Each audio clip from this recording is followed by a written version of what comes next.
Video शुरू करने से पहले मेरी तरफ से आप सभी को wish you a happy new year. और मुझे उम्मीद है कि आप इस साल हर वो मुकाम हासिल करें जो आपको चाहिए, ठीक है ना।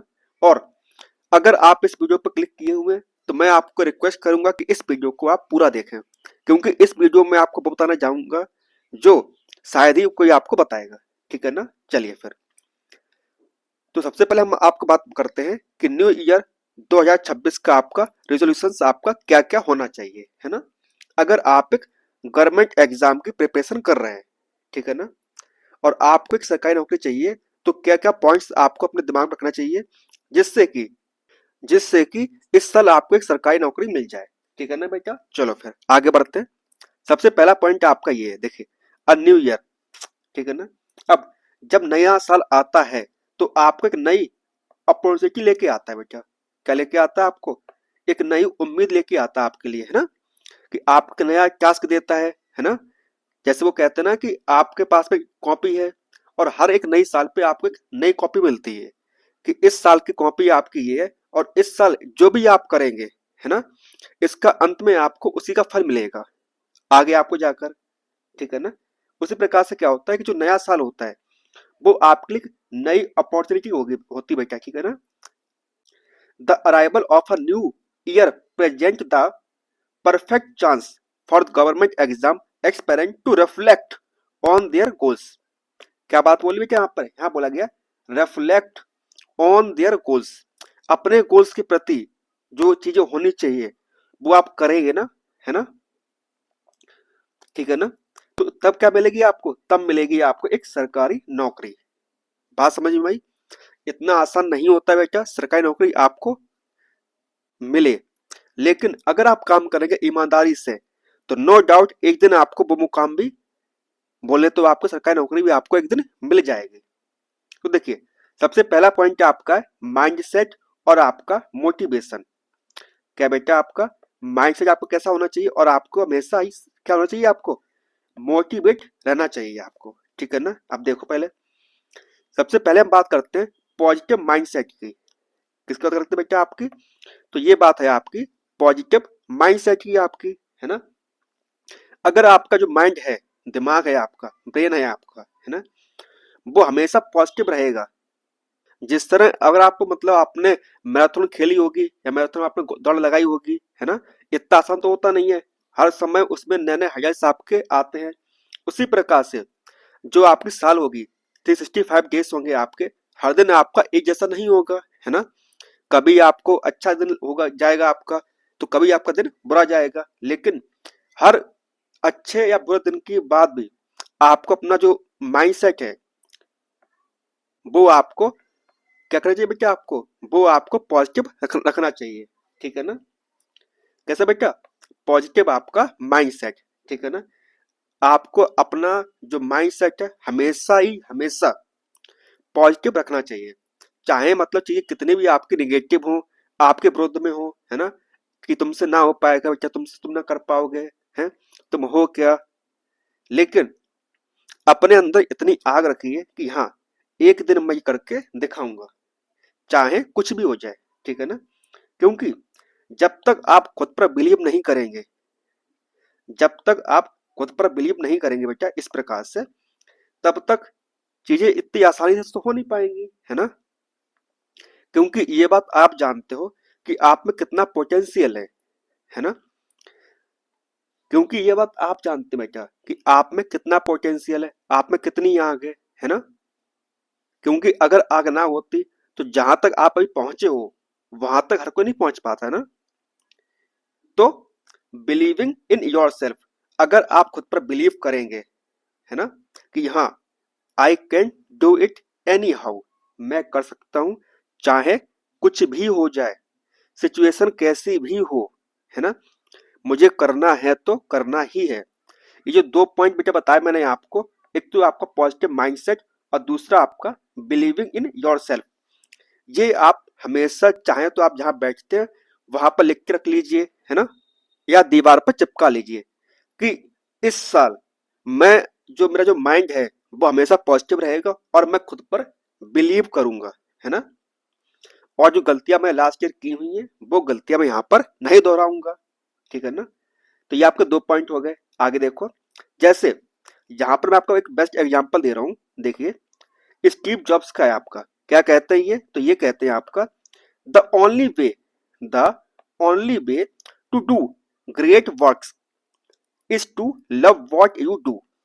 कहने का मतलब ये है कि अगर आप अपने काम से प्यार करेंगे, क्या करेंगे बेटा, अगर आप अपने काम से प्यार करेंगे तो आप कठिन से कठिन काम भी कर लेंगे, है ना। आपको मैथ अच्छी नहीं लगती है तो कैसे हो पाएगा बेटा, सीधी सी बात है ना। सबसे पहले उससे सबसे पहले उसे प्यार करना सीखिए। जब आप उसे प्यार करेंगे थोड़ा आप आगे बढ़ेंगे, थोड़ा वो आपके पास में आएगा, है ना। तो चीजें आपके फेवर में होंगी। अब क्या मतलब, हमको मैथ नहीं आती, साइंस नहीं बनती, हमसे ये नहीं होता, वो नहीं होता है बेटा, ये जब ये चीजें होती है ना बेटा, ये आपके दिमाग पर नेगेटिव इफेक्ट डालती है ना। तो इसीलिए बोलते हैं कि हमेशा आपको पॉजिटिव रहना चाहिए, है ना। कि साला मुझसे क्यों नहीं बना, अब बनेगा मुझसे, है ना। मैंने ठान लिया यार कि ये सवाल तो बनेगा मुझ पे, चाहे कुछ भी हो जाए। जब तक ये नहीं बनेगा मैं हार नहीं मानूंगा और मैं यहाँ से नहीं उठूंगा, चाहे कुछ भी हो जाए। वो कहते हैं ना कि बड़ा बनना सच में आसान है, बस जिद करना सीखिए। जिसने जिद की हुई है वो आज बड़ा आदमी बन के बैठा हुआ है। आपको क्या लगता है कि जब अंबानी साहब ने जिद नहीं की होगी, उन्होंने की हुई होगी उस टाइम पे, है ना। तो जिद करना सीखिए और अपने काम से प्यार करना सीखिए। जिस दिन आप अपने काम से प्यार करना सीख जाएंगे, चीजें आपके लिए आसान हो जाएंगी बेटा, है ना। चलो, अब देखो, अगला पॉइंट है आपका study plan and time management.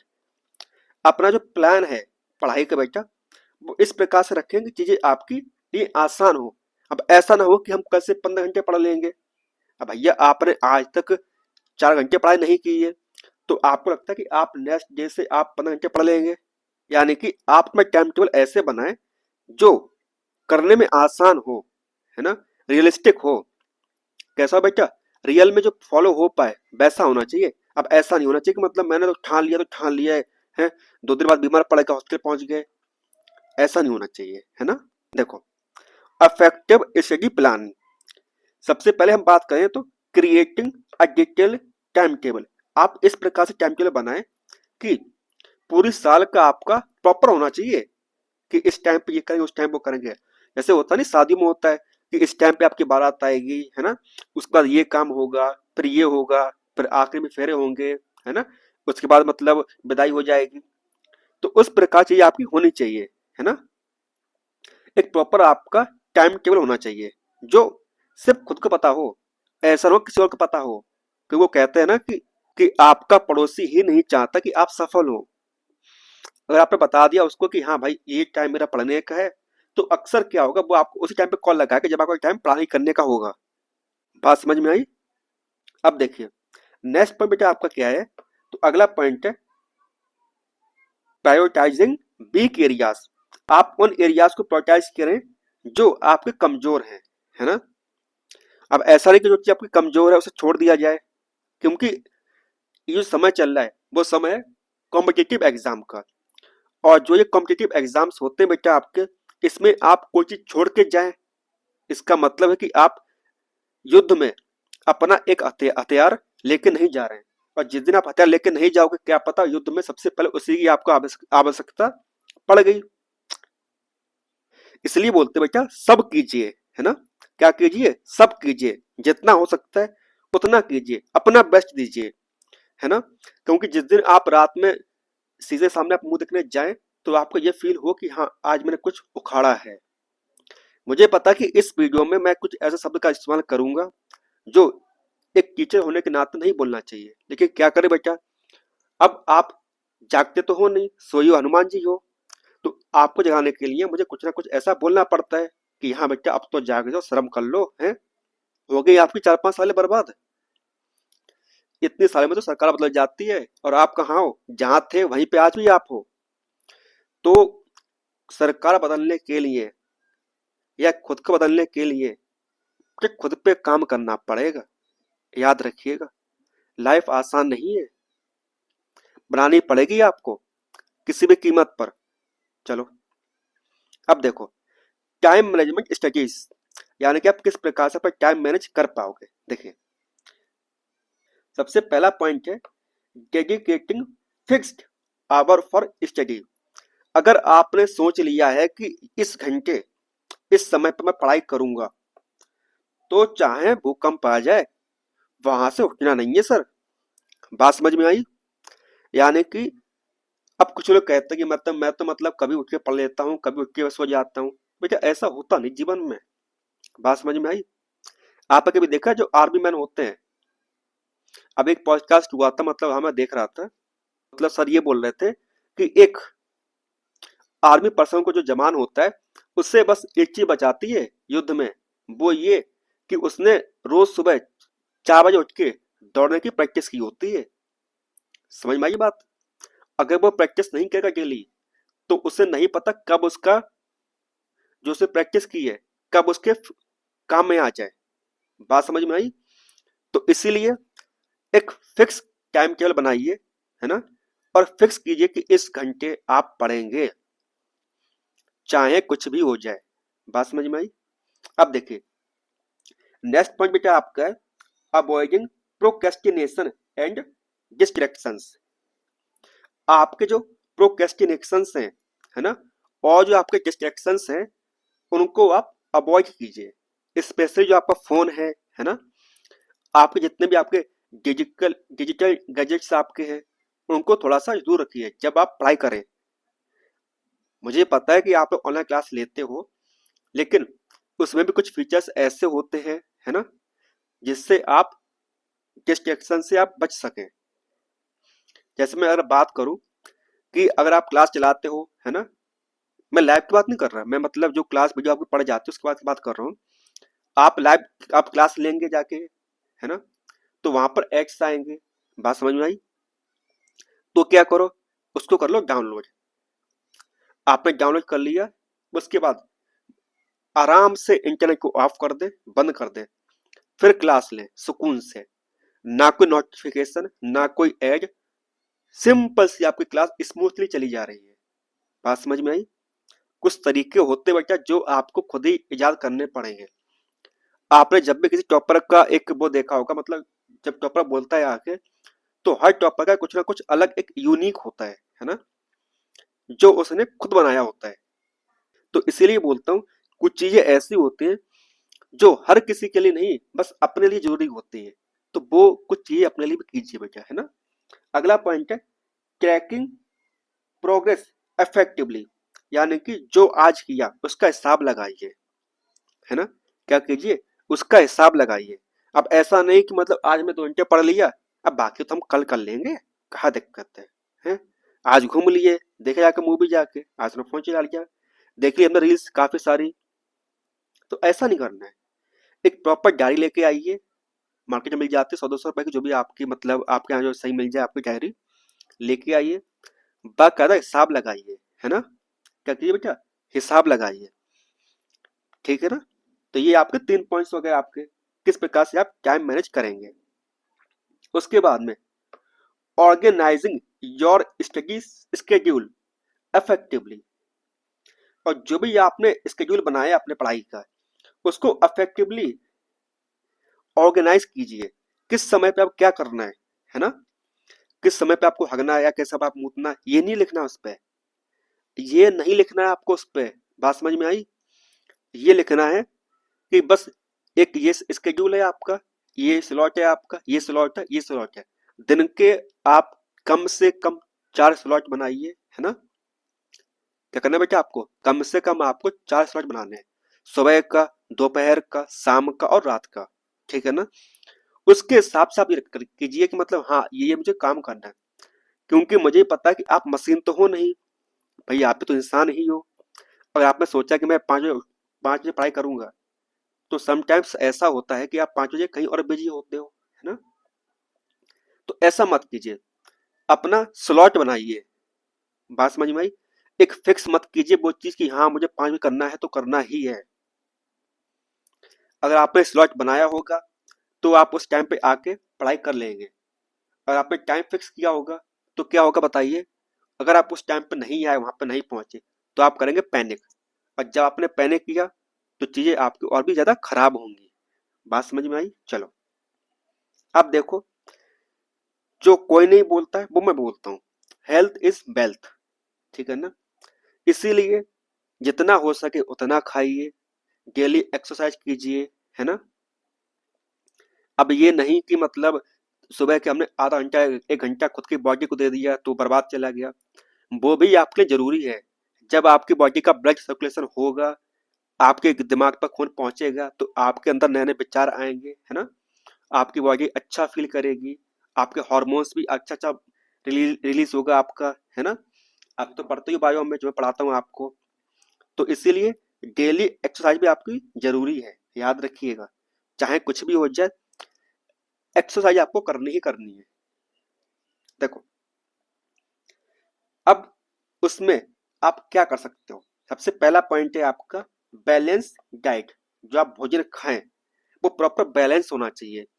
ऐसा ना हो कि एक दिन में मैगी खा लिया, है ना, एक दिन में बर्गर खा लिया, पिज्जा खा लिया, तो ये नहीं करना है। प्रॉपर डाइट लेनी है आपको, बैलेंस हो, जैसे फाइबर भी हो, फैट भी हो थोड़ा सा, है ना, आपका प्रोटीन भी उसमें होना चाहिए, ये सब आपका होना चाहिए। अब ऐसा नहीं कि मतलब सिर्फ कार्ब खाए जा रहे हो, चावल भागे जा रहे हो, ये नहीं करना है, ठीक है ना? अगर सुबह आपने दाल खा ली है तो शाम को चावल खा लो, है ना? थोड़ा सा बैलेंस कीजिए चीजों को। भाई आप सभी मतलब पढ़े लिखे व्यक्ति हैं, है ना? सबको पता किस में क्या होता है, किस में क्या नहीं होता है, तो वो काम करना है ना? और साथ ही साथ में आपको मेंटल ब्रेक भी लेना है। क्या करना है बेटा? ब्रेक्स भी लेना है। अब कहोगे सर एक तो आप बोलते हो पढ़ाई करते हो करते रहो करते रहो, आप बोल रहे ब्रेक भी ले लो। क्यों के लिए ब्रेक? हम तो सिर्फ पढ़ाई करेंगे। देखो बेटा, अगर आप 5 मिनट का ब्रेक लेते हैं तो वो जो ब्रेक होगा, वो ब्रेक आपके दिमाग को चार्ज करेगा। बात समझ में आई? जैसे होता है कि आपकी बैटरी डाउन होती जाती जब आप यूज कर रहे हो तो अचानक आपने क्या किया, उसको लगा दी चार्जर में, फिर वो चार्ज होना शुरू हो गई, है ना? जैसे आप देख पा रहे यहाँ पर इस इमेज पर कि जब आप ब्रेक लेते हो तो आपका दिमाग आपका चार्ज होता है। अब ब्रेक का मतलब ये नहीं है कि आप क्या करें, फोन चलाना शुरू कर दें। ये फोन चलाना ब्रेक में नहीं आता है बेटा, याद रखिए। ब्रेक का मतलब होता है फुल्ली ब्रेक, आपका दिमाग शांत, एनी हाउ, ठीक है ना? ऐसा नहीं कि मतलब गाने सुनना शुरू कर दिया आपने, ईयरबड्स लगा के शुरू कर दिया आपने, ये भी ब्रेक का ऐसा नहीं होता है, ठीक है ना? प्रॉपर आपको ब्रेक लेना है। चलिए, और कुछ ब्रेक टेक्निक्स होती हैं जिससे आप क्या करो बेटा, ब्रेक्स ले सकते हो। आप आप मेडिटेशन कर सकते हो, आप, है ना, आप शॉर्ट वॉक कर सकते हो। तो ये सब कुछ टेक्निक्स होते हैं जिससे आप अफेक्टिव मेंटल ब्रेक्स आप ले सकते हो। योगा सबसे बेहतर है ना, जिससे आपका दिमाग शांत होता है। और एग्जाम टाइम पर आपका दिमाग शांत होना बहुत ज्यादा जरूरी है ना? थोड़ा चल लें, ऐसा ही खाना खा लिया बस बैठ गया वहां पे धर रहे जाके, ऐसा नहीं करना है। प्रॉपर एक मतलब भाई ये लाइफ की मैराथन है, ये शॉर्ट रेस तो है नहीं कि 100 मीटर का रेस है आपने भाग लिया आपके आप जीत गए। भाई चीजें लंबी चलेगी ना। तो क्लास वो खत्म करने से पहले एक मैं आखिरी आपको शब्द बोलना चाहूंगा, वो ये है कि शायद कोई नहीं बोलता आपके लिए, वो ये है कि जवाबदेही। जवाबदेही, जैसे आपने देखा होगा, पापा बोलते हैं कि बेटा वहां चला जा, ठीक है ना, तो आप फट चले जाते हो, क्योंकि आपको पता है कि अगर आप नहीं जाओगे, है ना, तो क्या होगा बता बेटा, तो आप पर गालियां पड़ेंगी, जाहिर सी बात है, डांट पड़ेगी आप पर। हम्म, कहो हाँ, कहना बिल्कुल। अब अगर आपका दोस्त बोलते भी वो चल रहा है, बोले, अरे कोई ना यार मैं नहीं जा रहा, ये वो मतलब, क्योंकि पता वहां पर आपको जवाब नहीं देना है। बात समझ में आई? यानी कि खुद को जवाब देना सीखिए। अगर आपने सुबह टाइम टेबल बनाया है कि आज मुझे ये काम करना है और शाम तक ये काम नहीं हुआ, तो खुद को बोलो कि ऐसा क्यों नहीं हुआ, मैं कहाँ बिजी था, मैंने क्या किया क्या नहीं किया। जब तक आप खुद को जवाब नहीं दोगे बेटा, है ना, तो लग रहा है कि आप मतलब जीवन में आगे बढ़ पाओगे? कभी सोचा है? तो इसीलिए बोलते हो बेटा खुद को ना जवाब देना सीखो कि आज मैंने ये काम नहीं कर पाया तो क्यों नहीं कर पाया। जैसे आपने देखा होगा प्राइवेट स्कूल के जो अध्यापक होते हैं वो अच्छा काम करते हैं और कम सैलरी में काम करते हैं, नो डाउट, है ना। और वहीं सरकारी स्कूल के अध्यापक होते हैं वो इतना काम नहीं करते, उन्हें मतलब रुपया बहुत मिल रहा होता है उनको। अब ऐसा क्यों होता है? ऐसा सिंपल सी बात है, ऐसा क्यों होता है? ऐसा बस इसलिए होता है क्योंकि जो सरकारी स्कूल के अध्यापक होते हैं उनकी कोई जवाबदेही नहीं होती बेटा, ठीक है ना। कि कितने बच्चे पास हुए, कितने जो एडमिशन लिया, कितने बच्चे पास हुए उसमें, है ना। उनका मेंटल स्टेटस क्या है, उनका गोल क्या है लाइफ का, आपने क्या सिखाया है ना। जबकि जो प्राइवेट स्कूल्स होते हैं उनमें मंथ के लास्ट में पीटीएम होता है ना। बहुत चीजें होती है जब पेरेंट्स जाते हैं टीचर से मिलने के लिए, है ना। तो वो सब चीजें होती हैं क्योंकि उन्हें पता है कि अगर वो नहीं पढ़ाएंगे तो उनको निकाल दिया जाएगा। उनकी जवाबदेही है उस काम करने की कि अगर वो काम नहीं करेंगे चीजें उनके लिए खराब होंगी। और वही सरकारी में ऐसा नहीं होता है। तो इसीलिए खुद को खुद को जवाब देना सीखो कि आज मैंने ये काम नहीं कर पाया तो क्यों नहीं कर पाया। अगर कुछ अचीव करने के बाद खुद खुद को चॉकलेट्स देते हो या बोले तो मतलब खुद को प्रोत्साहित करते हो, तो काम नहीं होने के बाद भी खुद को दंड भी देना सीखो। खुद को पनिश करो कि हाँ ये मैं नहीं किया तो क्यों नहीं किया, क्यों नहीं कर पाया, मैं कहाँ बिजी था, मैं कर क्या रहा था, मेरे मेरी लाइफ का गोल क्या है, मुझे वो अचीव करना है कैसे भी। बात समझ में आई? मुझे पता है कि इस वीडियो को देखने के बाद में आपको ज़्यादा कुछ नहीं मिलेगा, लेकिन जो समझाया मैंने आपको वो समझ में थोड़ा सा भी आ गया होगा आपके। तो नो डाउट 26 में आपको वो मिलेगा जो आपने कल्पना की थी। और कल्पना के साथ में आप जिद भी करेंगे तो नो डाउट 26 आपका होगा। तो इसी को बोलकर इस वीडियो को मैं यहाँ पर अंत करता हूँ। इन लास्ट में वन मोर टाइम, अब wish you a very happy